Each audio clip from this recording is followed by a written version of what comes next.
ఆషాఢమాసం offers కష్టాలు చీరలు కొనే ఆడవాళ్ళకే కానీ డబ్బులిచ్చే మగ మహారాజులకేం తెలుసండి.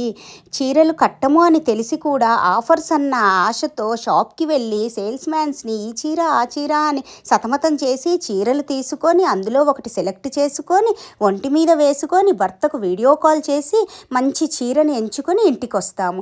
అందులో అలాగే అందరిలాగే నేను కూడాను చీరని ఇంటికి తీసుకురాగానే మా వారు చీర చాలా బాగుంది, కొన్ని చీరలు కొన్నావే ఇంకా కొన్ని కొనుక్కోవద్దా అన్నాడు. అంతలోనే నేను అబ్బా మా వారు బంగారం అనుకుంటానే కానీ బంగారం కాదు కోహినూర్ డైమండ్ అనుకున్నాను. అప్పుడు వెంటనే మా వారు చీరలు కొన్నావు బాగున్నాయి, ఈ చీరలన్నీ భద్రంగా అల్మారీలో దాచకుండా ఖరీదైన చీరలను కాస్త వాడుకో, అదే కట్టుకొని సంతోషంగా ముస్తాబయ్యి చూయించు, లేదా 2 రోజుల్లో చీరలు కట్టు, లేదా 4 రోజుల్లో రిటర్న్ ఆప్షన్ ఉంది రిటర్న్